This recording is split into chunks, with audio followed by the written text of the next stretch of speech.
have more. And we have a addition to the agenda that I'm going to put on as number 4, and it's the Drone Club, which we tried to see before. They're out in the hall. Oh. So, They're already on. They're on that. Yeah. They're D. but we're going to bump them up. Oh, I see what you're saying. Okay. Yeah, I'm just going to try and bump them up. Gotcha. The, just so they don't have to wait for that long. But, Judd, would you, before you put that in your mouth, share your words of wisdom in regards to who you are and where you're from? Sure. Judd Markowski, resident of Bridgeport, Workforce Investment Board member since about 2000, and one kid who goes to school here who's about to graduate, and hopefully another one who will be entering the Career Center soon. Thanks. Linda Barrett, clerk. Veteran clerk. How long, how many years though? I don't know. That many, okay. Bill Biederman, Middlebury, WIB, I think this is my 3rd year. Austin Haynes, business manager. This is my 3rd year as well, in aggregate. Steve Orzak, representative for Addison Central, live in Middlebury, board vice chair, and I've been for 4 years, 5 years.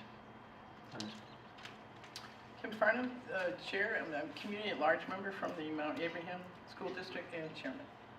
Person. I'm Christina Macklin from North Ferrisburg. I'm the Addison Northwest School District rep, and I believe this is my 11th year, and I can't believe I'm saying that out loud.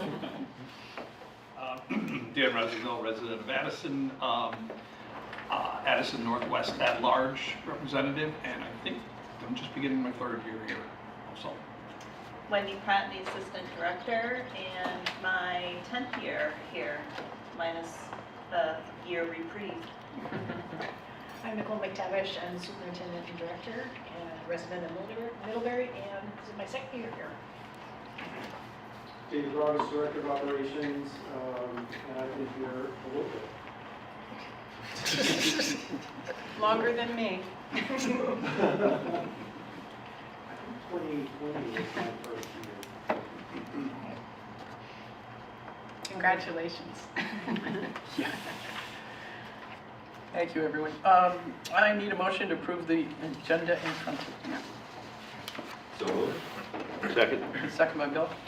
All those in favor, please raise your hand or say aye. Aye. Anybody opposed? Seeing none, motion carries. Motion to approve the April 17th meeting minutes. Any changes, omissions? Seeing none, I need a motion to approve that. Move that we approve the meetings as posted for April 17th. And a second? Okay. Second. Thank you. All those in favor, again, raise your hand or say aye. Aye. Anybody opposed? One abstention. I wasn't here. And you were listed as being there? No. No, I'm just saying I'm abstaining. Okay, thank you. Your list is absent there. Yeah, you're absent. Anybody opposed? Seeing none, motion carries. Thank you. And now I'm going to ask the Drone Club and see if they're ready. I have a feeling that they were asked, or they were told To that wait. they were on at 5:20. Okay. I only saw one person out there. They're making not noise. there. They're not there. Okay, we will keep moving. Okay. Any public comments on the agenda? Any public out there? Seeing none, we will move on. Consent agenda. That's me. Yeah. Yep, Go ahead. so quick recap of the month of April for expenditures. In the general fund, we had $155,604.22 from, and that's for accounts payable checks. Payroll was $217,741.71. In adult education, just over $1,000, $1084.61. Enterprise was $5,442.55. Student activities, $1,436.83, and we had a scholarship fund payment of $1,000 from the William Rogers Scholarship Fund. And that's it for our expenditures. Any questions from anybody? Seeing none, you need a motion to accept the consent agenda as addressed by. I thought he was just going over the monthly accounts payable. I did have a question about the line of credit. Are we square on that? 'Cause I know. Yep, we paid down that line of credit in January. We have a renewal process, so next board meeting will come to you for the renewal for next year's line. Okay. But we don't have any activity because we paid it in full as of this past winter. Okay. So does that come off our books, or is it still seen there even though we're not using it? The interest is seen, so every year we realize interest, which is budgeted for. But there is no principal amount owed. Okay, Thank you. thanks. Any other questions? One question, how are you with board members signing up on payroll? Do you need a new? I think we're good. We might have one spot open for next week. Okay. Yeah, I'm not here. Judd, you're on the hook for next week? Correct. Yeah. Friday morning. Thank you. All right. So again, you need a motion to accept the consent agenda? So moved. Judd, thank you. A second? Second. Steve? All those in favor, please say aye or raise your hand. Aye. Thank you. Anybody opposed? Seeing none, motion carries. The consent agenda, thank you. We are moving here. So, personnel hires. Nicole, you want to talk about that?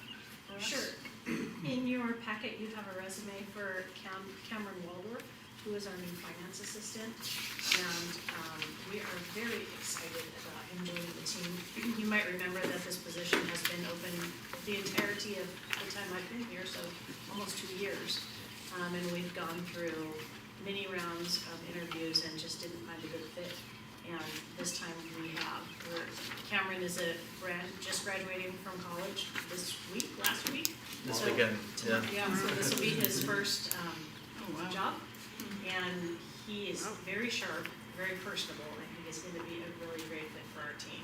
I'll let David and Austin say a few more things about him. Sure, yeah, he's graduating from SUNY Plattsburgh with a degree in business and accounting. Very enthusiastic, very sharp, as Nicole mentioned. He loves soccer, so Bill, you'll appreciate that. And just, he comes highly recommended. He works currently in the Crown Point schools and comes recommended very strongly from the superintendent and anyone who's worked with him. He's also worked the past several summers at Camp Dudley, just across the state here.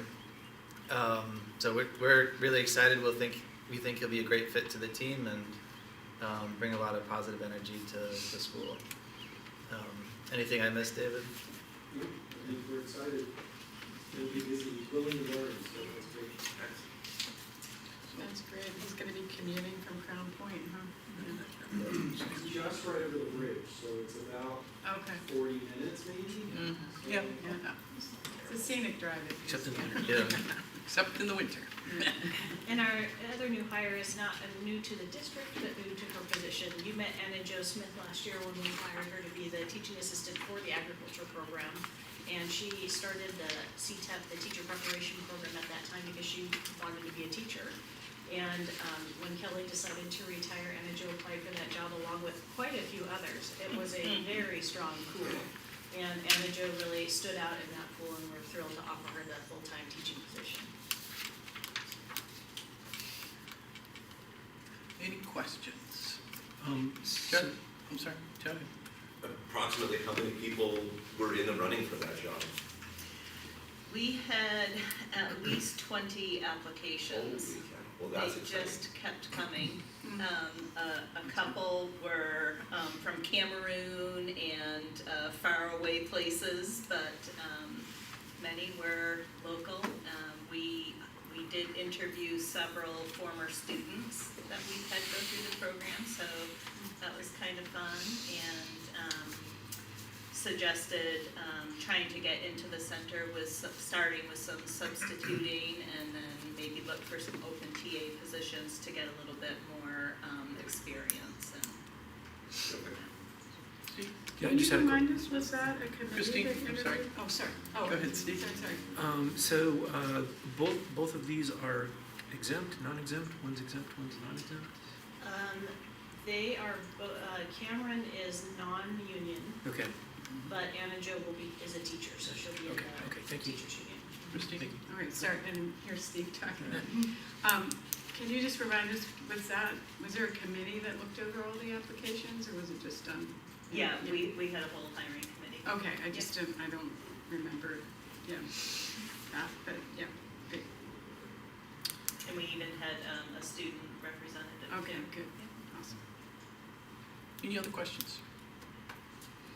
Okay, so we need an action, or, excuse me, a motion on that to accept those two people to join our staff. Bill? So moved. Thank you. I second it. And Dan seconds. All those in favor, please say aye or raise your hand. Aye. Aye. Thank you. Anybody opposed? Seeing none, motion carries. And I just want to point out that Liz is joined. Oh, good. Hi, Liz. There we go. Hi, thank you. So Cameron will bring in the donuts on May 19th. That's good. I'm sure you'll like that. What? Yeah. Anyway. We'll see if they're ready.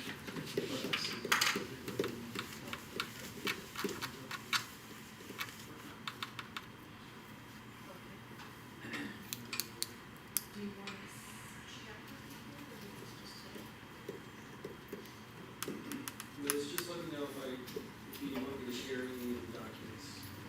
All right, I think Dan is ready. Okay. to- Sure. So We just we're, do we're that all now. gonna go in the hallway for this one, if Great. he's got the thing all set up out there.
I've been talking about in the future, we're gonna try and add a student, presentation.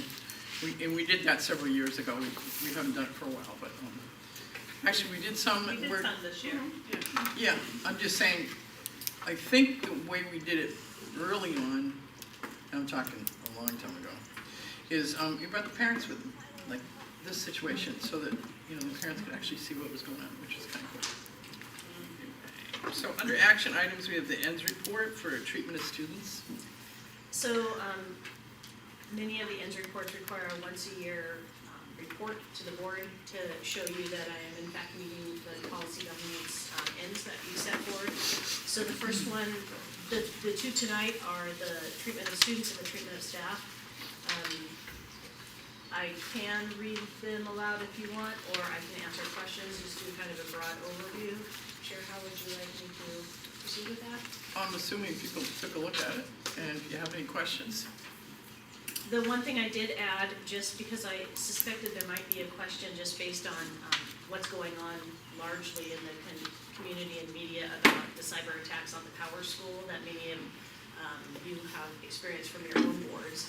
I did take an extra minute, and you'll see right behind the first treatment of students board policy limitation document, there's just a bulleted list of all of the things that we're doing here at the center to protect student privacy, just in case that came up as a question, and because it was part of this treatment of students, that we would protect their data. And we luckily don't use Power School here. We have a different program called Jump Rope, which doesn't hold nearly the kind of student private data that the Power School platform does. Our private data is kept in a different way. The Jump Rope is mostly a grading program and also has student addresses in it. But we work very hard at protecting student privacy, and you might remember that we had an audit on this last year that we reported on. So, the second one, any questions about the first one? Go ahead. I'm only asking this because we're dealing with this in our school district, so just, is everything here stored on servers, or is it cloud-based? Everything here is cloud-based. We have Okay. a few servers that nothing's stored on. Good question. The second executive limitations is similar, but it's the treatment of staff. So again, walking through that we follow all the rules, that we do not violate the master agreement, which is every day we work through that, and the laws about how harassment and discrimination are followed, and that we allow people to consent.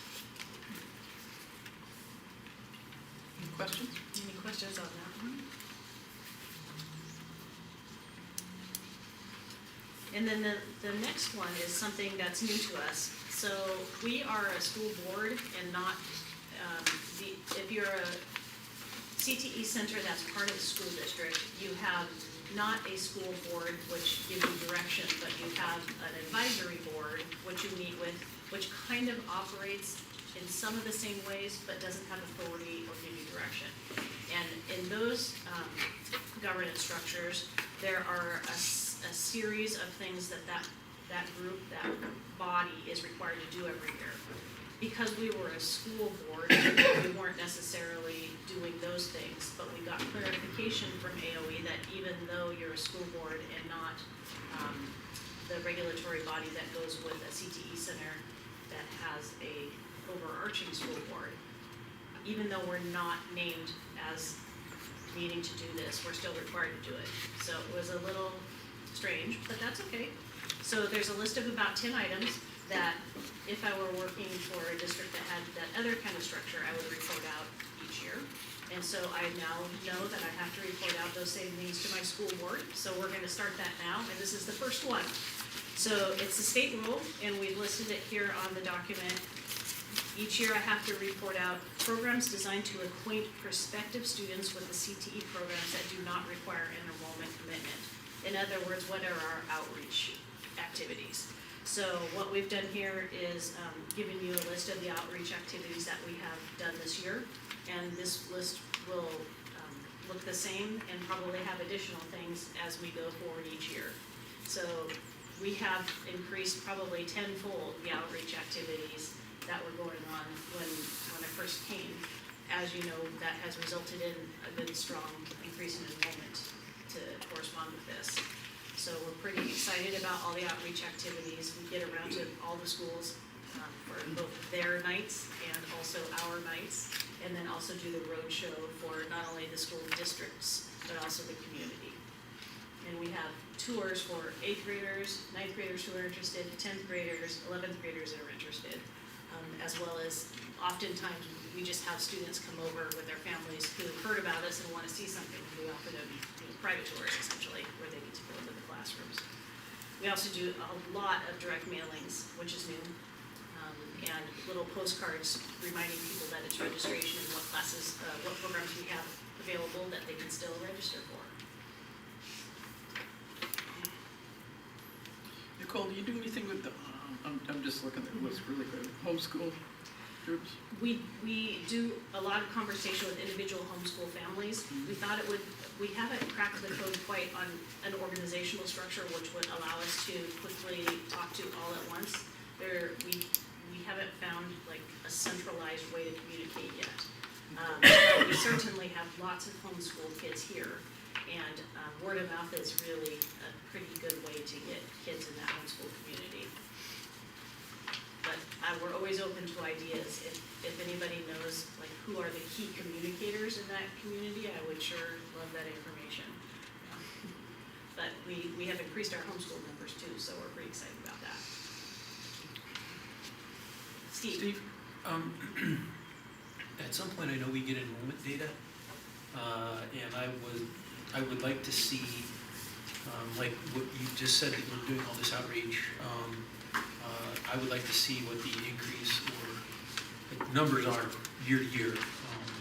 So if we're making this effort, what kind of increase in enrollment are we seeing? Distribution of programs, for example, if there's a lot of work around supporting the culinary, like doing outreach for the culinary program. Is it increasing enrollment in the culinary program, or like what? I'd like to see what you're doing tied to the enrollment numbers, which is the purpose of doing the outreach. Yes, Correct. Right. So I know we get that at a different time than we're getting this report. I would just like to see that. Yeah, good, for sure. Usually we report that to the board several times a year. Right now, I'm very interested to be able to report to the board, hopefully sometime soon, what our enrollment is going to look like for fall. The hitch in that get along is that none of the schools have completed scheduling yet. So we know who's enrolled and applied here, but we don't know who's going to actually make it into the programs based on their own schools and the scheduling situations. So it's unlikely that we'll be able to report that until August or September at this point, because it certainly won't be done for June, because the scheduling's not even done at the high schools. So, but definitely we generally bring that to you first thing in the fall, and then and report on it both for the fall semester and for the second semester. Okay. And when we can do that by program too, and we can report out by each individual program and by our pre-tech programs. Yeah, I'm just trying to tie some data to the outreach efforts. Great. To see. Christine? A couple things. Who do the mailings go to? Is it existing students from all the sending schools? So we do, it depends on the mailing, right? So we do a mailing to prospective students. We do a mailing to 8th grade going into 9th grade students. We do a mailing to all of the citizens of Addison County. Okay. We do a mailing to all of the families of our sending schools. So we target the mailings for what the opportunity is. And we're hopeful that we're going to have a little bit more ability to even target perhaps students that were turned away from other CTE centers in the future. So, Great. yeah. And I was thinking another thing you could add to this list is your roadshow to the school boards, because yeah. that's definitely something that has helped. In our district, they know a lot more about the parents because of the presentations. Great. Nicole, any effort, even in individual programs to work with the alumni? We do. I know that's kind of hard to track them, but. Yeah, we actually, several of our programs bring our alumni in to talk to the underclassmen about the technical programs. We do the highlights in we do the highlights through our social media of our alumni success stories and our highlights in our monthly newsletters. And once a week when we do the board reports, we try to highlight an alumni in those too. And I have started sending those weekly reports. I take out all sort of the business and just leave the kids' stuff in and send those to our sending schools. And they've really enjoyed that. That's been I don't know why I didn't think of that sooner. So they've really, the high school principals have really enjoyed seeing their kids here and all they're accomplishing. That's So, great. Yeah. And Nicole mentioned this morning, I asked how the breakfast went, and there were 2 principals here from Sunday school. So. Yeah, we're really excited. Both Caitlin Steele from Middlebury was here and Shannon from Maui was here. Oh, nice. So it was really wonderful to see them come and support their kids. It was great. I give a monthly report to my school board Right. about what's going on in Hannaford, and I often pull stuff out of the kids' stuff just because it's Yeah. fun to hear about. So those are sort of the report outs for you all, and I'm happy to answer any additional questions. Nicole, any input from the state that may have been added to those, or is this pretty much an internal? 2 of these are internal, right, reports that the board requires me to produce once a year. And then the state rule 9-1 is a requirement of the Agency of Education. And we just, when they come to audit us, what I will be able to do is show this report as part of our board agenda. Any questions? Steve? You said that these are all based on requirements that we have that you would do these reports. Is there a master list of that to see how much reporting you're having to do on that? And have we examined that to see if it's too much? So on our website, when you go under school board and scroll all the way down are your policy governance policies. Right. And about halfway through that document is a list of all the reports I give you. And that breaks down to about 1 a month. It's not burdensome. Okay. Right.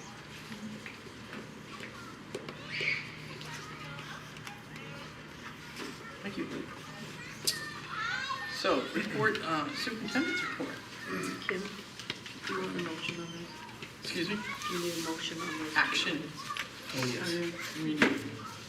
So, I will make that motion. Thank To you. accept those 3 reports that are listed in the agenda.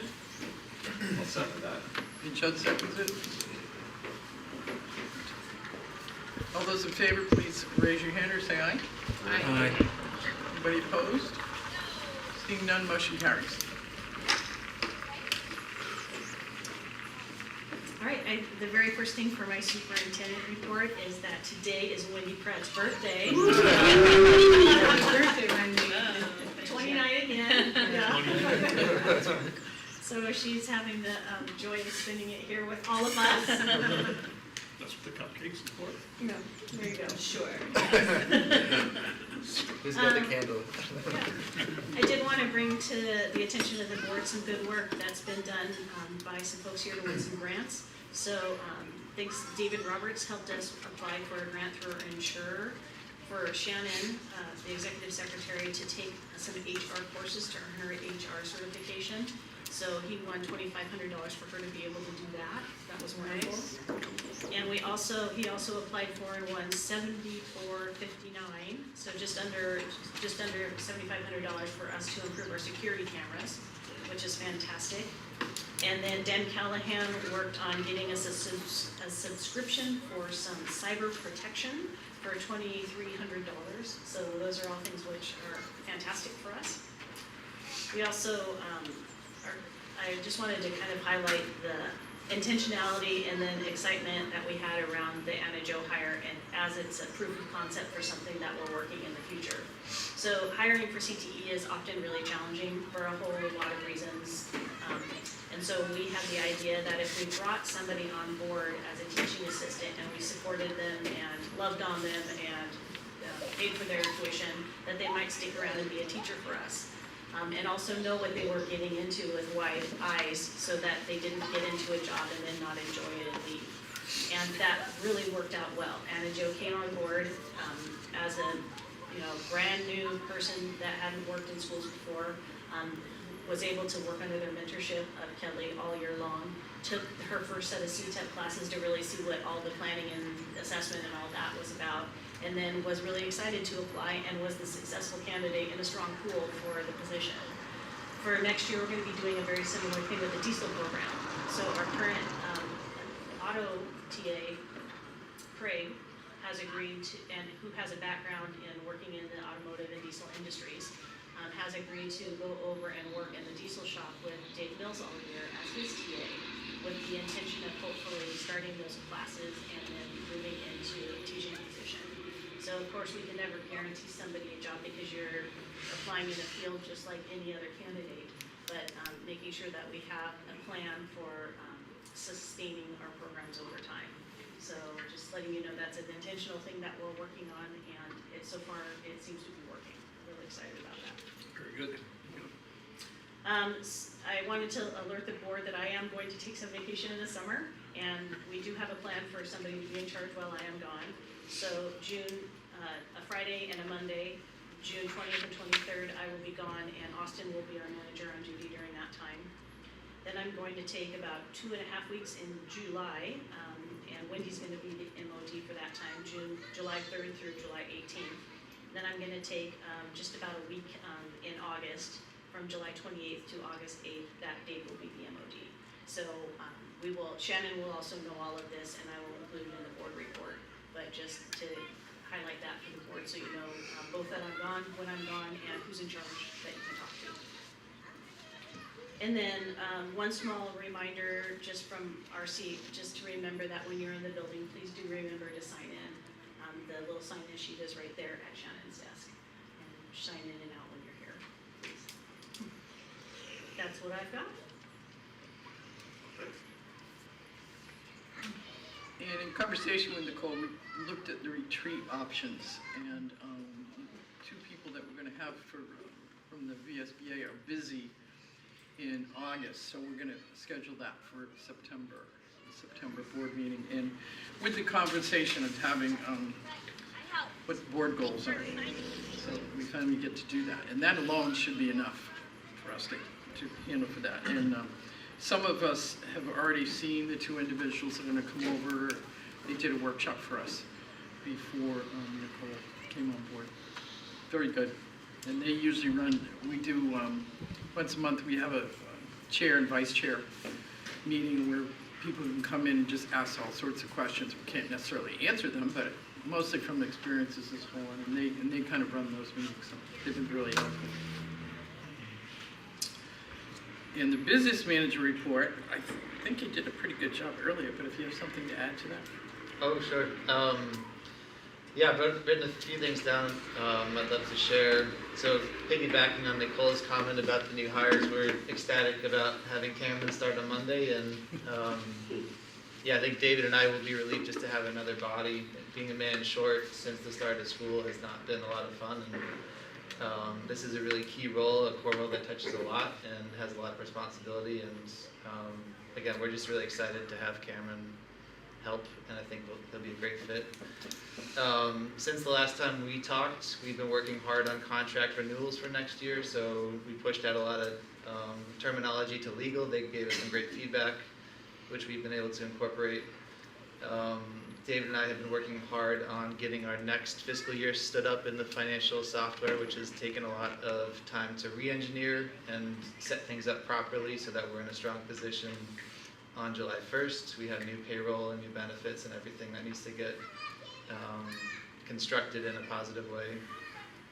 I do want to give a nod to David for a lot of his help on the grants reporting. We've been able to, in the last couple of weeks, get caught up with Perkins, a lot of our federal grants that have been outstanding for a while, and same with the audit. We made a big push the last couple of weeks to get our asset inventory off to the auditors, which was the last big project they've asked of us.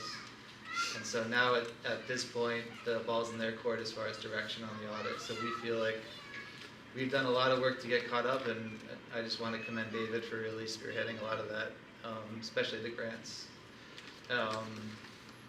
And then the last big piece, as we're working through cash flow projections for the fiscal year, we feel like we'll be in a relatively solid position to execute a transfer to the BRF, a cash transfer, which stems back several fiscal years, to allocate $175,000 to the BRF from prior fiscal years. So depending on how things shake out over the next few months, we're looking forward to executing that final transfer, which has been outstanding for a while. Yeah, I just shared a lot. Are there any questions that you have for me or David? You answered mine about the audit, Okay. where it's moving. Yeah. Thank you. Yeah. So will they work on the next year, or do they have to wait till that's done? We close out fiscal year 24 before we start 25. Okay, thank you. There sometimes is pre-work, but usually they want to finish out the audit before they switch gears. Any questions? No question, but thank you both Yeah. for all of the hard work. We're a team, we're a good team. Super. Keep up the great work. Yes. Let me know if you need a different type of candy. I've been working on that. Chocolate. Well, I brought the Tootsie Pops. I mean, you know, there's a little something in there. And I increased the supply the other day, so hopefully that will help. Anyway, operation report. Is that me? That's you, Dave. No one told me I was doing an upgrade. But I did make some notes because I saw it on the agenda. We are complete, our testing has been completed, well, not completed, but it's ongoing, so we're required to test lead and radon, and we're ongoing testing PCBs, which are high in the Aspire room of the Millbury Union High School. So that's all in progress. Lead testing is done, we're waiting on results. Radon testing is done, we're fine. PCB testing, we know where the problem areas are, and we're moving through that. And there actually is, Middlebury Union High School is thinking about considering renovating that space, so we're working with them to do a mitigation project where hopefully they're going to remove all the asbestos and all the PCBs this summer. So that's just something that we're working through. Summer schedule, we've got just the summer projects. Construction lab is the big one this year. The green floor its useful life is over, so we're going to be pulling that up. Actually, the students are going to be pulling that up the last week of class, which is amazing. And we're going to be doing some work on the ventilation, the dust collection system, and we're going to be painting in the floors. We're also going to be painting the rest of the advanced manufacturing lab and the mechanical sciences lab. We're going to be doing some painting at North Campus. We're going to be starting the North Campus roof project. The kickoff of that, just the planning, starting in the next couple of weeks. That'll be next summer's project. And we've got in the budget, approved in the budget, a $400,000 financing of that. We're going to be doing some vape sensors in the bathrooms this year. We're going to purchase 8 in the bathrooms and install those. I hope you guys noticed the wall treatment that's in the first floor across from culinary. Just walked down there. That was a really inexpensive and beautiful way to make that hallway look more interesting, and it's interactive, so we can see things up. That was really good. Alan and I are going to start working this summer. A big project is to work on our emergency operating plan as well as a maintenance schedule for the building. And we have a software system called Record that we're going to be using to input so that every month you know exactly the things that you need to check and maintain and filters to check and all that kind of stuff. Facilities committee is starting, so that's great. I'm excited about that. We're going to be working on transportation issues this summer. In the budget we have for room to lease some vehicles or buy or do something, so we're going to be exploring that. Part of the grant that Nicole mentioned earlier allows us to buy and set up an independent internet system at North Campus. Right now, internet at North is dependent on Maine. And part of the emergency operating plan is that we need a redundant system and a place to operate if this building is not usable. So North Campus is going to be that, and we got a grant to establish that system, and that'll help with North Campus and the barn and security and all kinds of stuff like that. Adult ed is doing great. We're just moving right along with our medical professions courses, CMA, LNA, and welding. We're doing training, a welding class this summer for Vermont Transportation, Vermont Department of Transportation. And the bakery's doing great. It's plugging along. It's going to close. Construction's going to close this summer. That's kind of everything I thought of. Any questions or Are we putting? Dan? The PCB testing, do you do that every year? Because I remember you had So results last because year. we're at high levels, we're doing it every quarter. For that one room, wasn't there just one room? So, It's a one section. It's the section in the bottom far right across from the ART, Right. that section. yeah, wasn't it an area that was rarely used and so forth? Is that? Well, there's a closet in there that was like so high that it's uninhabitable, but it's a closet, so it was not inhabitable, so it didn't affect anything. But there's 3 other rooms are like, I mean, the limit is 100 and they're at like 95.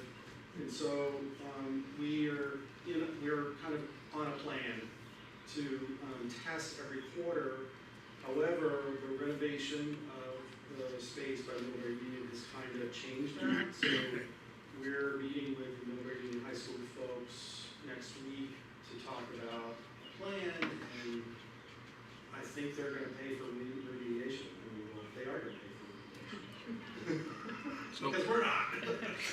well, that brings my next question was unfunded mandates. You know, we just spent several $9,000, I guess, for radon testing. $9,000 for radon, $2,000 or $1,500 for lead. PCB testing we spent $22,000 on, and that's grant funded. So we got a grant from the state to Right. fund the PCB up to this point, but their money's run out. So anything that happens after this is on us. Bill? All right. What are we doing in the construction lab? We're pulling up that green floor. Pulling up the green floor. The big thing is the dust collection system is worn out, and we're having Control Technologies come in and look to see if we need to fix it, replace it. We're also considering scrapping it because we're moving, Nick is moving to more portable dust collection. So for $1,000, you can buy one that sits next to the machine. Mm-hmm. You turn it on and off, and it works pretty good. And so we may be going to that depending on the results of how much it's going to cost us to fix the big one. And a part of that is there is dust everywhere in that room. Ceiling, Oh, yeah. floor to ceiling. And so that's another big part is we're trying to find a Serve Pro or somebody to come in and just do a huge cleanup of everything from top to bottom of dust. Now, we reskim the floor underneath that wood, or what are we gonna do? We have decided to kind of, let's pull it up, and we may just put some clear coat on it this year, and then Nick's gonna use it for a year, and he'll decide what he wants. We may paint some kind of grid on it, because he likes to have a grid that kids can measure on the floor, and, you know, set up stuff that's square. So we're gonna think through that. He's gonna take a year to do that. And we'll do that next summer. Do they operate a forklift in there? They don't, not unless there's a piece of equipment that's coming in to move, Okay. but not in general. Thank you. Sure. Christine? So David, you mentioned the emergency plan. Yes. And I I'm wondering about whether or not, is there a safety team in this area? In, you know, the police department, the high school, the career center, fire department, do you guys have representatives in NEAT? Well, Or no? I think the answer is really no. Okay. Because we just haven't, well, Alan and I haven't really gotten to that point. Okay. Our plan is to, they did come last summer. We had the police and the whole fire and everybody come last summer. So we were in contact with them and Yeah. you know, they have our codes and they have our keys. But we do need to have them in again. We're gonna do that this summer and then probably do a safety training during PD in August is the plan. Yeah, in Madison Northwest, I think that the safety team, I just sort of, they meet quarterly, I think. Yeah, I mean, we used to meet, you know, with the fire, with the police chief for, you know, on a quarterly basis or maybe even. Yeah. So we're gonna kick that back up. Great. Yep. Any other questions? Thank you Thank you. for handling all of that. It'll be nice to see the facilities committee get in the middle of that. We haven't met for a while. That's a good thing. Seeing none, we will move on to, for discussion, for all the policies. Okay. Do you I want to do mean, we that? can do the legislative Okay. education proposal, but there's really nothing written in stone. for Yeah, I mean, anything. the bottom line is that the decision has been made to kind of kick the can to next year for CTE. So all the legislation around CTE will be taking place next year. There are a few little things that are part of the House bill, but nothing about governance and nothing about our funding either. All of that will be discussed next year. So while we're still keeping a very close eye on it, I suspect we'll be highly engaged first thing in the legislative session next year. Dan? Yeah, the kicking the can for CTE down the road, does this include districting, redistricting of schools, which we've argued catchment areas for CTE? Will those districts define the catchment areas, or can catchment areas be? So what I'm saying is, if they define districts now and they're inadequate for us, are we gonna be stuck with that 1 year down the road?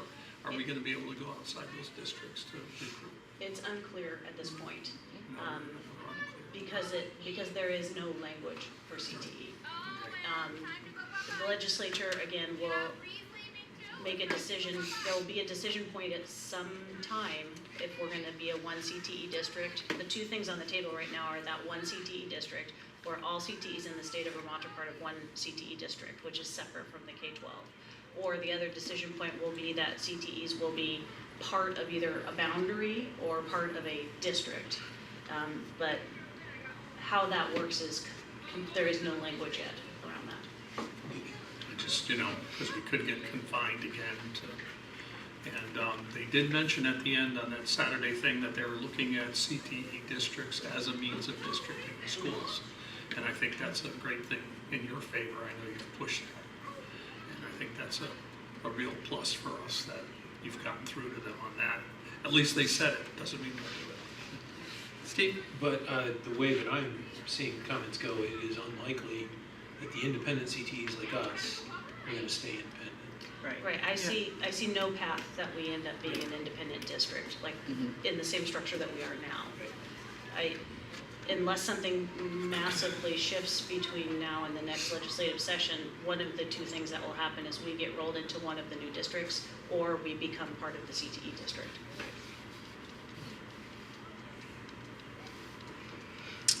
Thank you for sending the 3 a day, whatever reports, and, you know, if that's helpful somewhat, but anyway. Is the lobbyist almost done? June. She goes through the end of the legislative session. Oh, she does, okay. And then we will most likely engage her services next year too, because next year's gonna be really important for us. Right. Well, they've been very helpful. Yeah. Very much. I was surprised at the meeting we were at last weekend that they were talking about the counties, because I thought that had been something we'd never addressed. Going down to, what is it, 18 or 19 counties versus 5 districts with, all over the place. I thought it would be kind of interesting. Yeah, and the timeline I'm very happy to hear that the very earliest timeline being proposed by any of the committees now is starting in July 27. So for the 27-28 school year. Before there were many conversations about it starting in the 26-27 school year. So, and I think people are actually starting to understand that the 27-28 school year might even be too soon, because you have to backwards plan all the stuff. Before you can decide who the board is, you have to know what the voting wards are there, and before you can do that, you have to know what the boundaries are, and so it all kinds of leads to each other. Yeah, and hopefully they'll change the makeup of the task force too, so. Right. That's, They've gotten a lot of feedback about I that. hope so, because their current plan is not good for anybody. I get asked this question, cell phone use in this building. General statement, individual instructional rules. So whatever happens at the legislature, obviously we will follow. From conversations with our sending school district, it seems like all 3 are poised to enact no cell phones bell to bell, although that hasn't happened, and that's board action, right?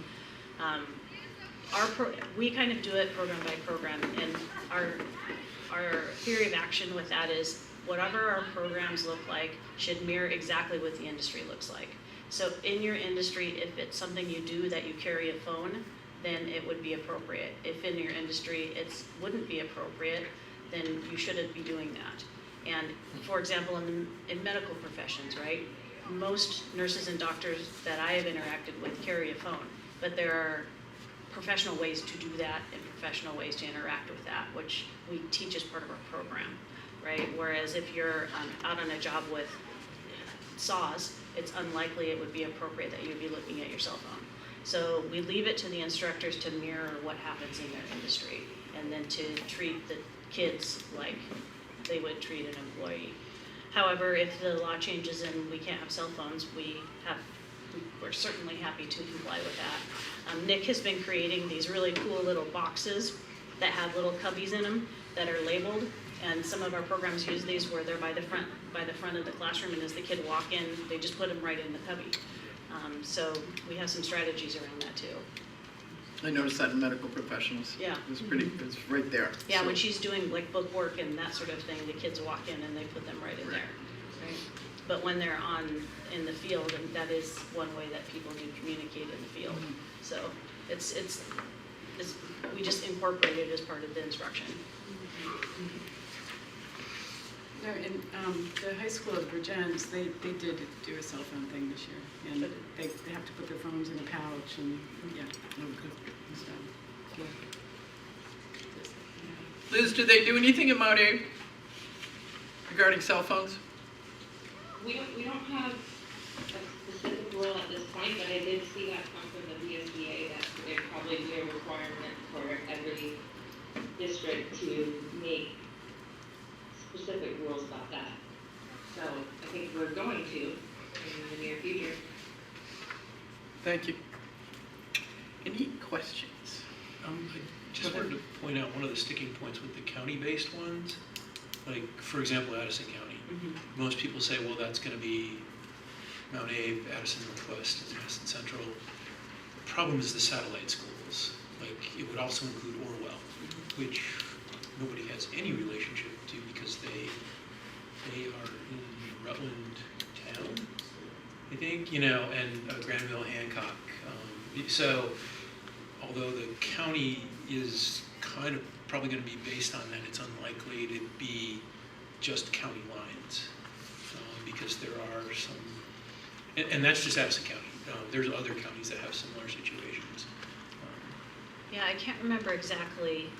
I'm trying to remember the exact numbers, but it was in one of the reports I sent out today where they have identified their going in position, which is something like 20 or 30 school districts, and their sweet spot of enrollment, I can't remember exactly, but it was, I think, 3,000 to 5,000, Oh, yeah. right? So 4,000. dividing up the state in that way. Right? which means we have to find 2,000 students. which would be great for us. Happy to do it. Be careful what you ask for. No, I'm just saying, there's going to be change. In Addison County and Rutland. All right, thank you for that. Policy. Okay, so just a little refresher. For those of you that remember the old days, and I don't know that there's too many of those old heads on the board anymore, what we used to do is we had a first read and a second read, and the law has changed around that. It's a 10-day waiting period, so you have to review a policy, and a minimum of 10 days has to pass before you adopt it. What we end up with in this case is a first read, second read. So these are first reads. Pretty much. Just saying. I mean, if we went to like 2 meetings a month for some reason, we could do that. And if there was a critical policy, we could do something else. That 10-day window is a minimum. So it's just, but the easiest way to think about this is first read on all of these policies. And each of the policies on here was taken by one of the remaining policy committee members to review, so they know the best. And I would be remiss if I didn't offer the expertise on those different policies. That those people will guide us through those policies. So the first policy, B20, should be in your packet. It's about personnel recruitment, selection, appointment, and background checks. That would be Christina, and would you like to walk us through this? Sure, yeah, so as you can see, the policy's highlighted in different colors, and the blue parts of the policy are things that the VSBA has added. So this is an existing policy that we have right now. So blue is some new language. Anything that's crossed out in red is being stricken. There's some, new references to the law. But the thing that I want to draw everyone's attention to on page 1 is the optional new blue line about whether or not we want to ensure that our employees receive training in non-discrimination, bias, and anti-racism. And the VSBA has basically said that we can choose to make this option, it's our decision as a board, whether or not we want to include this one particular paragraph in here. So that is up for discussion amongst all of you. So that's that.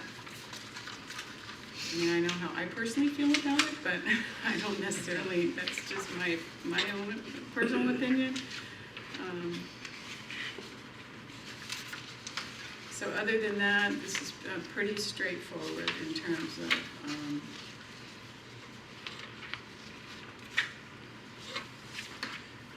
Can I ask, is this covered by the sending schools, training in non-discrimination, bias, and anti-racism? Is it redundant to add that in to us, or, because this implies that we're gonna do some training on this? Employees, it This is doesn't really employees. do it. Yeah. I mean, we have our own employees, right?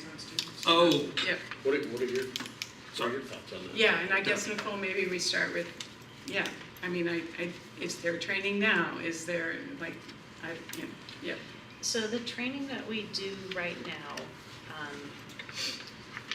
probably wouldn't meet this threshold. Okay. What we focus on are practices and ways of being and policies within our classrooms and the way we talk and the way we recruit that would cause any child to be comfortable and safe in our classrooms, and that would cause girls to be interested in things which are traditionally for boys, boys to be interested in things which were traditionally for girls, and non-binary or differently gendered kids would be interested in anything we had to offer. Mm-hmm. So for example, we do a lot of work with Vermont Works for Women. We spent quite a bit of time this year talking about what are the habits in a classroom which might make somebody feel safer or maybe make somebody feel excluded? What are the habits in our own materials or print materials or posters or things that we do in the classroom that might either cause people to feel accepted or make them feel as another. And so I wouldn't say that it meets non-discrimination, bias, or that threshold quite. I think this is a little bit different, but we do spend, it's part of our Perkins requirement that we focus on the things that I've just described. Yep. This is probably a little bit, probably takes it a step, I would say, farther than the Perkins requirement that we're currently focusing on. And honestly, this is exactly board work here, right? This is you all deciding how you're going to direct this district to work. Right. So if the board makes direction that we do this work, then we would do it. If the board decides to leave this out of the policy, we would probably continue on focusing on those things that Perkins asks us to do, because we do have a lot of work to do there still. Right. Go ahead. The education quality standards that roll out, the updated ones that roll out July 1st do cover this, and at this point, we are still being told that we will be following that.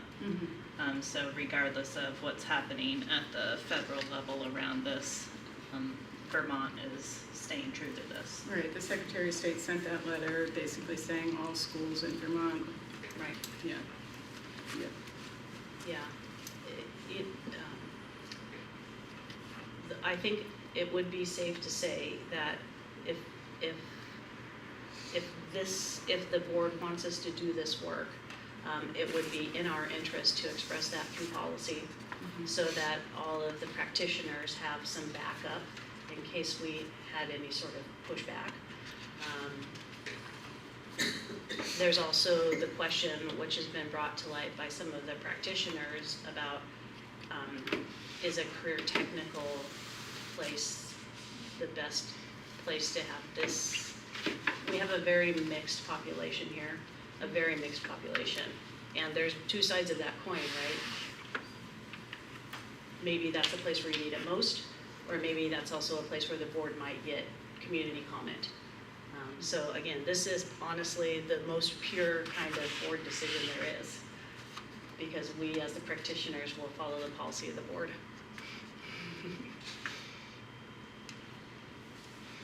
Steve? And I'm not saying that we should or shouldn't do this, but to me it was very chilling to read under the selection that the change that they put in there, the district shall not consider protected characteristics like race, religion, national origin, gender identity, or sexual orientation in connection with hiring decisions. That means that anybody that remembers the old rules for affirmative action, that puts them right out the door.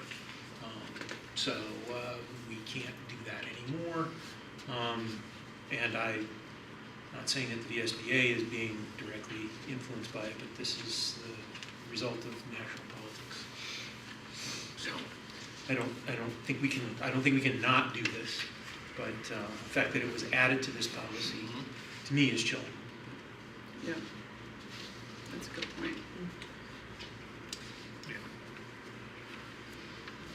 Any questions? Comments? Not seeing any. Well, so in order to adopt this, we're gonna have to decide. So Right. I guess maybe we can save that discussion for when we want to adopt it, since this is everyone's first read. Does that make sense? And just because this is the first read, it does not require us to adopt this in June. It's just that it's been presented to the board the first time. So if you would prefer to save that discussion for another board meeting, or if we have a consensus, if we want to take a straw poll, if we want to do something to determine what the pleasure of the board is, or we can table it.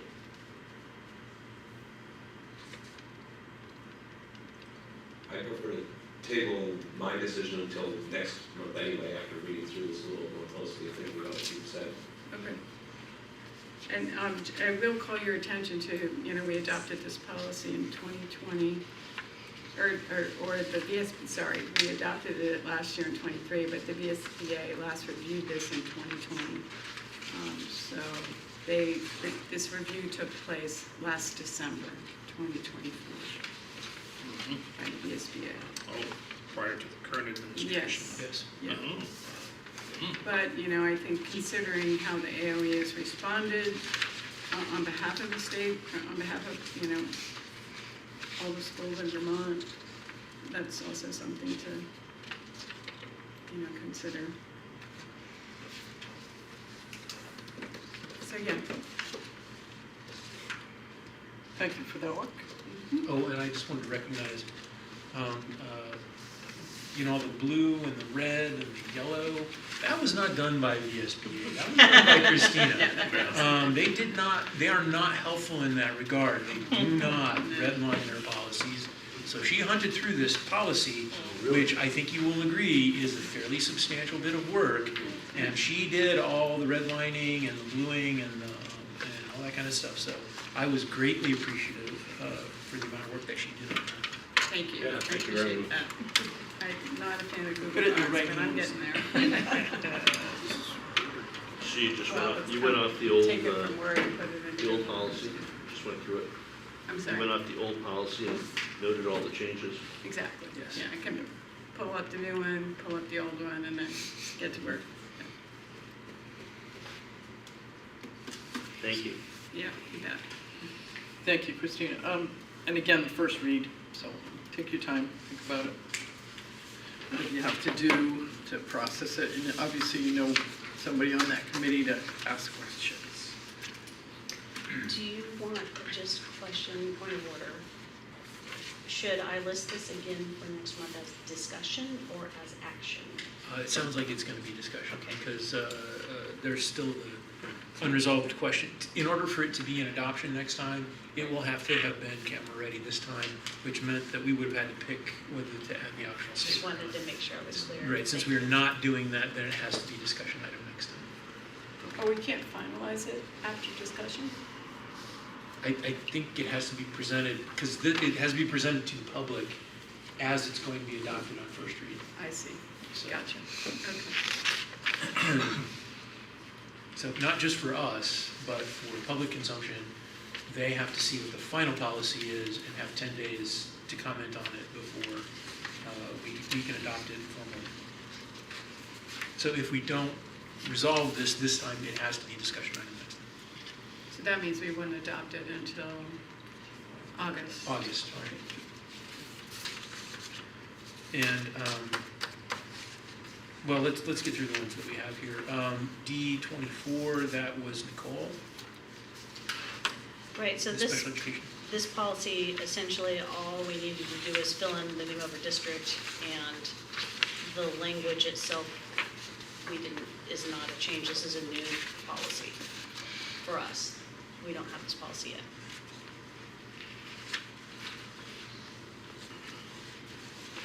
Just as a reminder to the board that the way that Vermont has structured special education services is that all special education services are done and funded to buy into the sending school districts.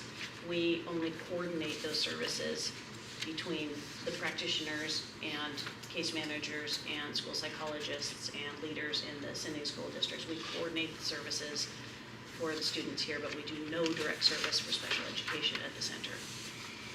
And the money doesn't pass through us. We don't get any Title VI-B money, correct? In the sense that we follow accommodations that are sent to us by the sending school. Mm-hmm. We do not create IEPs, we do not meet on IEPs, we do not do all of the formal things that are necessary for special education here at the center, because, like you said, we don't get the money, we don't have we certainly don't have the resources to do it, but we are obliged to follow any accommodations that the sending school sends us. And that's what you're talking about when you say that we facilitate that happening. Right. So that the instructors know that this student has these accommodations and you need to follow them in your classroom. Those instructors included in the IEP meetings? The law of Vermont and pretty everywhere is that any teachers that are serving the student are invited to the special ed meeting. And then also for us, our point person is generally our coordinator, who goes on behalf of the district and is our district rep to those meetings. How does that work, IEP versus the 504? It works pretty much the same. We are invited to 504 meetings, and we do not have any 504 service here, but we do, again, just like Steve described, if the student comes to us with a 504, we can implement the accommodations there. Of note, we do not, in many cases, we cannot in many cases implement if there are any modifications in a student's IEP. And the difference is accommodation is using the same curriculum, but you might give extra time or be able to test in a quiet space or that sort of thing. A modification is when you actually modify the curriculum or modify the assignment. And because our curriculum is specifically tied to industry and college credits, we are not allowed to modify those things. You can't change the ACE Master Technician test. So the student has to be able to access the curriculum as written, but we can certainly and do a lot of accommodations to students so that they can approach the curriculum. It just has to be the same curriculum. Any questions? Thank you very much. Next. Okay, and there are no sticking points on this one. It should be available for adoption unless anybody raises any objections next time. Okay? Okay, on to F24. That was Dan talking to us about conflict of interest in procurement. Yeah, they gave Dan the easy one, which I thought we should reconsider before adopting it, because the issue with conflict of interest and having people know people that they might hire is that this is a small town, and pretty much everybody we hire, people we know. So the question would be, are there policies in place that already basically obviate the possibility of conflict of interest? And if not, then should we adopt this, and how much work would it be? There's going to be a certain amount of work on the part of the superintendent and the team to build and implement the guidelines and the requirements for not having conflict of interest in procurement.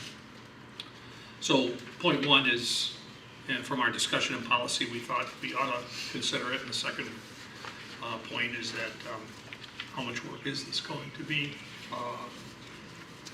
Or should we basically include this type of thing in supervisory or other ways of ensuring that conflict of interest does not occur?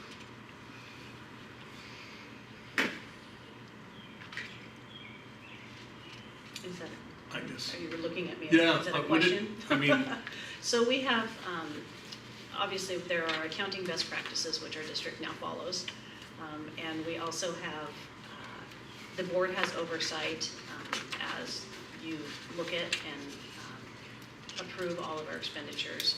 We also have policy, I'm forgetting the exact dollar number, but there's a policy that we have that when we reach a certain threshold, we have to go out to bid and have 3 bids and present those.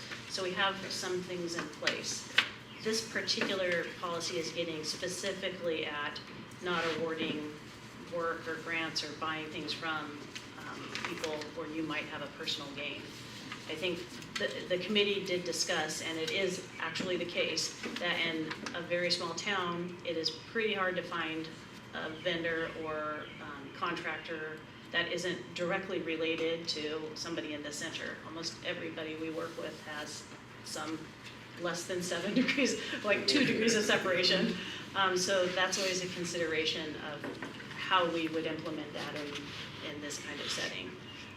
Whenever we purchase anything at all in the district, no matter what threshold it reaches, right, the first person who wants the thing has to write a purchase order to buy the thing, which has to then be approved by the business manager, right, in the system, and generally often by David as well, and has to be approved by me and signed by you. So there's a lot of redundancy in that system, but it is a question, how do you get at this specific interest, right? The specific interest of me not calling, I don't know, my sister-in-law to come and build the shed behind the center. That's a very specific interest. So the board has to struggle a little bit with how you would actually write a policy in this context and how you would supervise that policy. Because this is policy, right? This is board level work, as opposed to the systems which we have currently in place. Would those systems meet this threshold? I guess that's. Should there be a, Yeah. sorry, go ahead. Christine? For you, go first. Should there be a mention of recusal in here?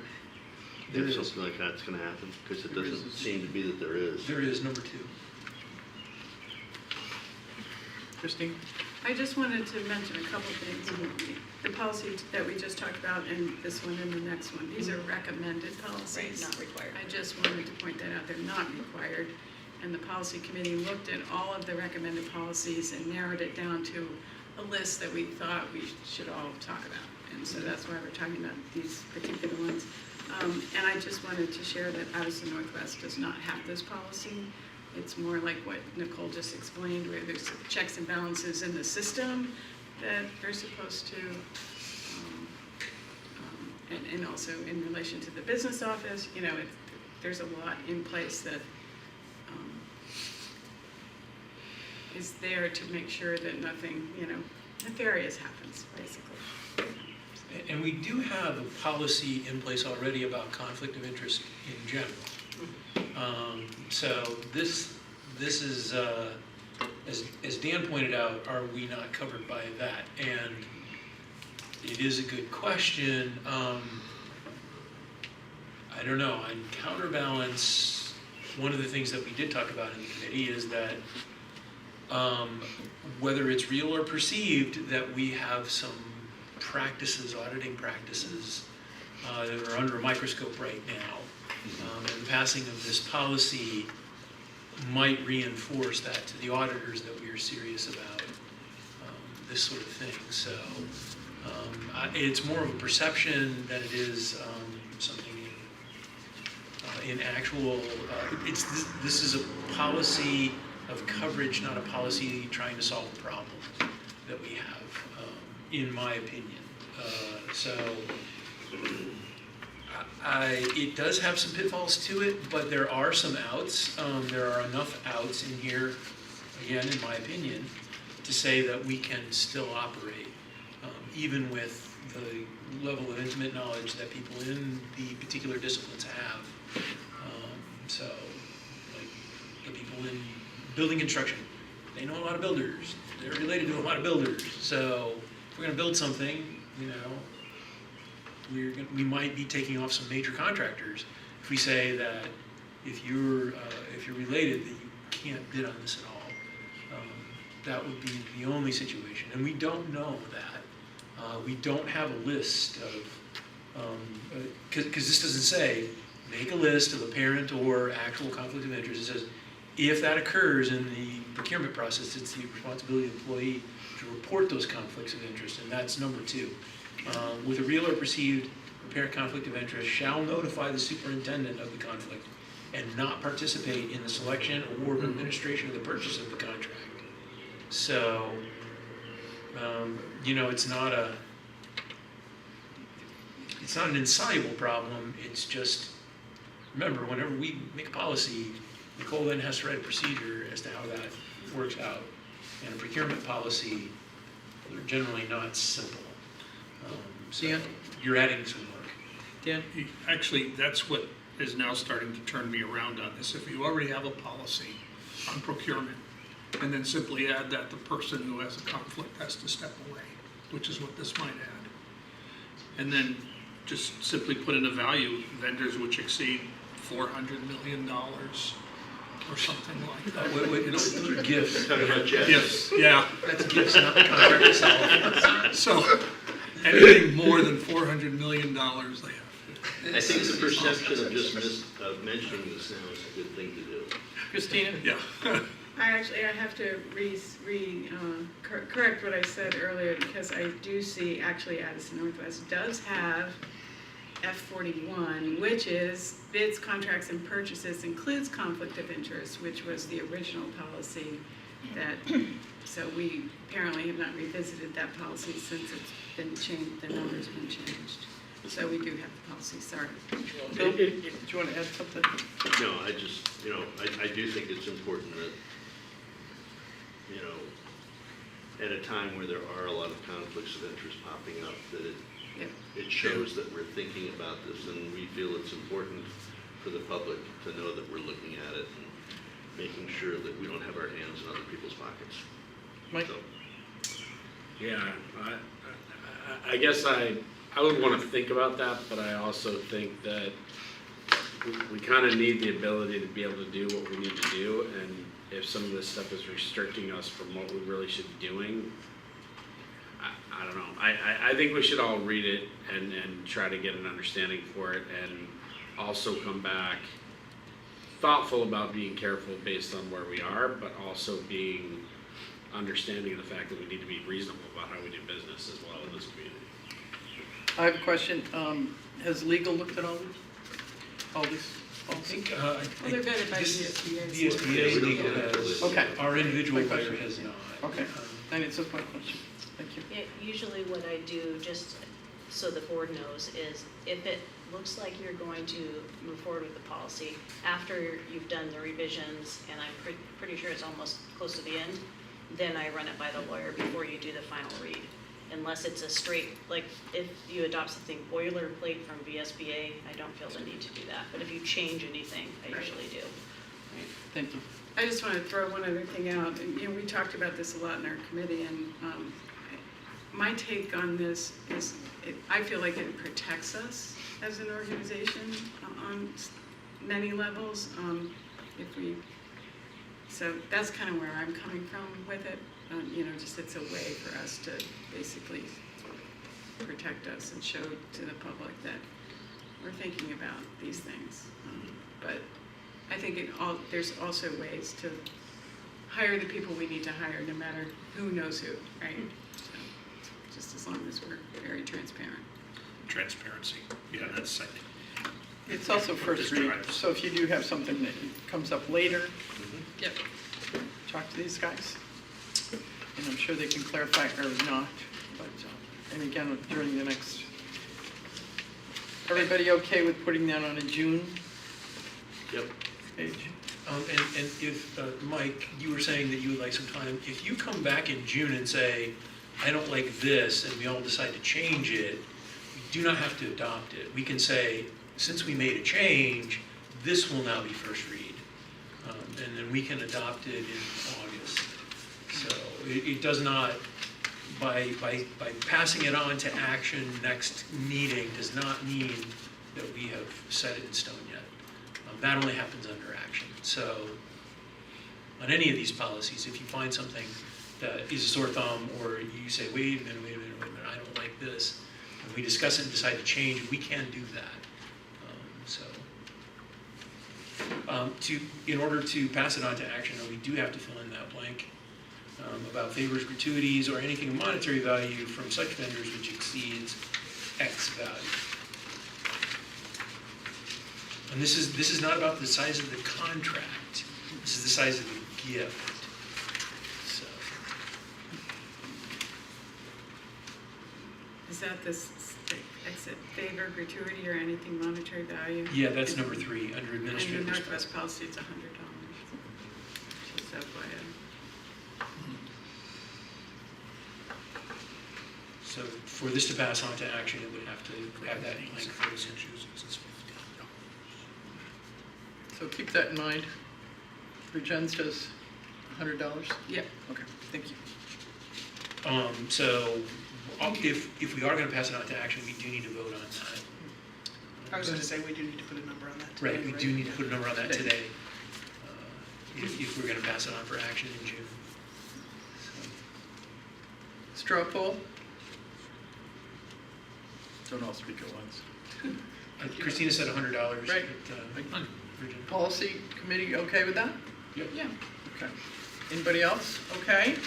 No objections? Nicole? I might, so it's common practice, and I think without any ethical issues, that our teachers often get like a Carhartt jacket or something like that. So I might suggest a threshold slightly over $100, but not to exceed $200, so that they can take those sorts of things, but that it's not something that would cause them to like want to use that contractor. Okay. But there's a lot of that sort of industry gear that Mhm. gets given to our instructors. But if that's a no-go, just set the number that you want and we'll react to that and let the vendors know not to give us stuff like Carhartt jackets. Well, retail price of a Carhartt jacket is not necessarily bulk Carhartt jacket. There you go, prices. yeah. True. That's right. Policy committee, what do you, I'm okay with 200. 200? Inflation, you know, everything's going up, so 200 million? tariffs, right. One. That Carhartt jacket's gonna cost 500 There you go. in 6 months. If you don't buy it now. Anyway, Exactly. so 200 seems, in straw poll, Judge shaking his head, the amount that we'll include in that document? Yeah. Okay, thank you. So then it can be put on in June. Now it can, now it can be moved to action. To action. Thank you. Public comment on anything? Any topic that we haven't covered? We actually have one more. I'm sorry, go ahead. There's one more policy. You thought you were done. Sorry. Curriculum Bummer. D20 Curriculum Development Coordination, this is mine. Basically, this is this is what we already do.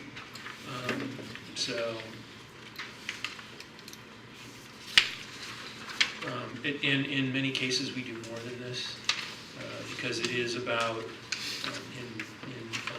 in every situation, I believe, there are standards that are set by the industry for all the certifications that we do. So we already do this, but it's a recommended policy. It is not in our current policy database.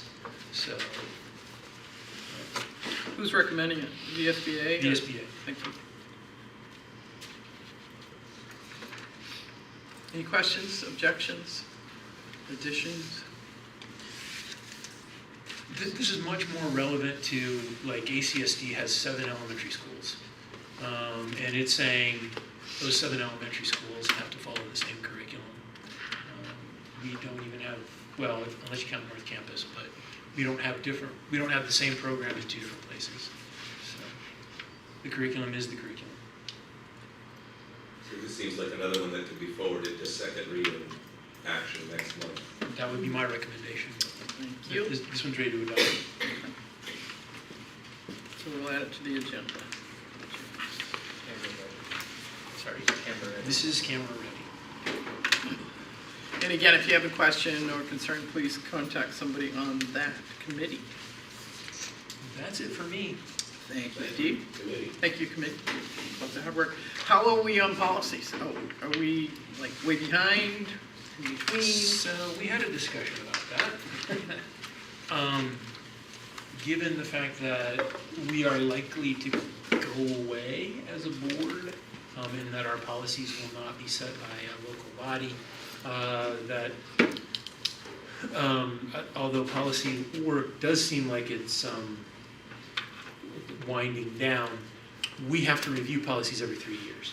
And if we do that now, like these ones that we're reviewing now, we're going to have to review them like the month before we get consolidated.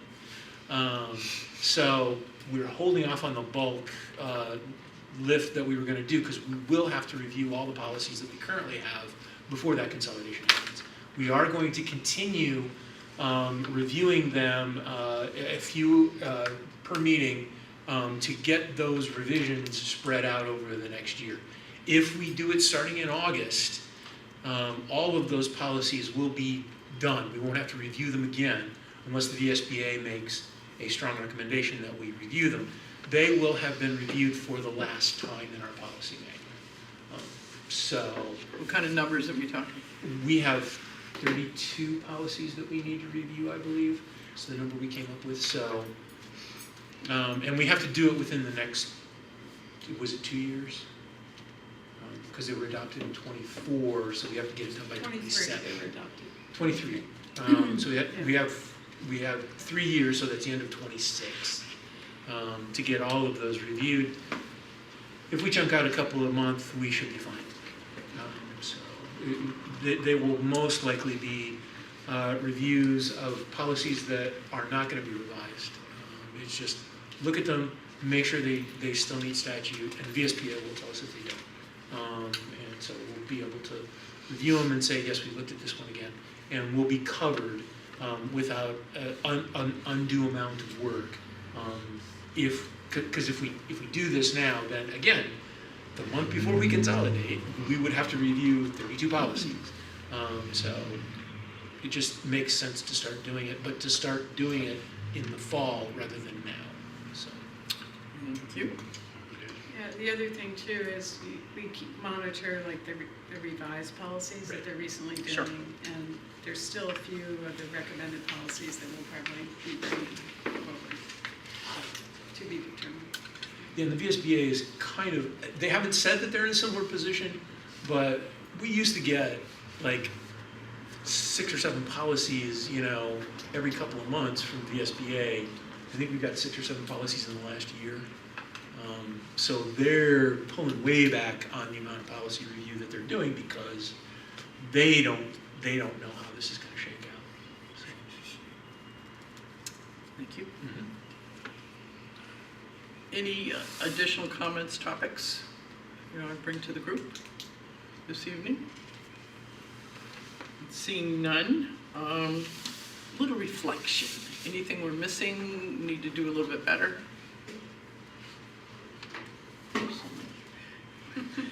Next list is next board meetings and events. Thursday, June 19th. What's the last day of school? Is that for you guys? 13th. 13th. Okay, thank you. Nicole and I were just talking about that one. We applied for 1 snow day waiver and were granted 2. So, yeah. Judd? Can you remind me when the celebration of learning is the year, because I don't see that. It is May 29th at 7 p.m. Thank you. And you'll get an invitation next week to that. We didn't want to conflate the awards breakfast and this, so. That's a next Thursday door. night. It's at Middlebury High School at 7 o'clock, May 29th, a Thursday night. Okay. It's been a few years since it was COVID when we went up there last, yeah. So on September 18th, we're going to do the board retreat there, and it will be with the VSBA, board goals workshop, basically. And the time, we'll get back to you on that. And it'll be before the board meeting. Yes. I'm not sure what their schedule is. It's likely that it'll be similar to the last time we did the training with them where we had a 3 or 4 hour retreat and then we broke for dinner and then we had the board meeting. Right. Is it going to include the rainstorm? The annual. That was October, wasn't it? July, wasn't it? Yeah, it was July, yeah. Yes, it was. No, we don't meet this year, so we still have it. We just won't be there in the North I would Campus. really pass on the flooding. Nicole. Nicole couldn't even swim home. She couldn't either. Her first did. Actually, you had another event after that too, didn't you? Yeah, well, and I drove 3 different ways to try to get home and they were all blocked. So I ended up having to park at the train station and just walk through the water up to my hips to get to my house. And now purchased waders to keep in her. It was not fun. Welcome to New England. Yeah, and then I had 2 feet of water in my basement. That was fun. Welcome to Vermont. That was like my second week here. Remember the pictures in the Addison Independent? Yeah. There was one of this one house in the middle of a bunch of fields. It was totally surrounded by water. Was that In my house. We saw you waving at the window, right? Anyway, so, okay, And so. that'll not happen again. It's like, Yes. yeah. Oh, you know it will, somewhere, somehow, in the state. More swampland. So I need a motion to go into executive session. So moved. We need to Second? do the VSA. Yeah, actually. Yes, if you want to Okay. read that? I move that we go into executive session pertaining to 1 VSA 313A1, topics providing specific finding that premature and general public knowledge would clearly place the public body or person involved at a substantial disadvantage. And then labor relations agreements with employees pending or probable civil litigation or prosecution in the public, if the public body is or may be party. Number 313A-3, appointment, employment, or evaluation of a public officer or employee. A second? May I point out that those are two different ones, and what the VSBA suggests is that 313A1 has to have a finding before you declare the executive session, so that'll take 2 motions. Okay. And that 313A3 is one that you can just declare like you normally do. So we're taking action on the first. But I think you actually have to have a motion to have a finding on the first one. Okay. See, So do we know somebody here? do you want this? Maybe you should do this, would make, Oh. this would make more sense if you have a better handle on this. Okay, We're gonna have Steve do this one. so, first motion. I move to find that premature general public knowledge regarding the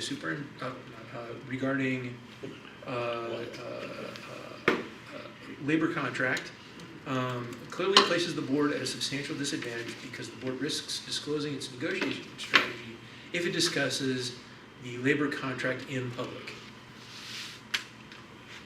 That we find, that's the finding one, okay, so.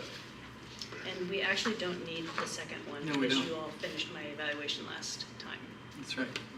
So it's the first one. And I need a second. Second it. Thank you, Dan. All those in favor? Aye. Thank you. Anybody opposed?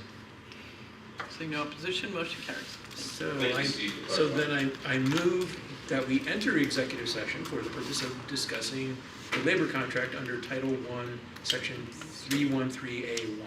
So that's a second motion. Sorry, Vic. And do we need a second on that one as well? then? Yes. Second. Thank you. All those in favor? Aye. Aye. Aye.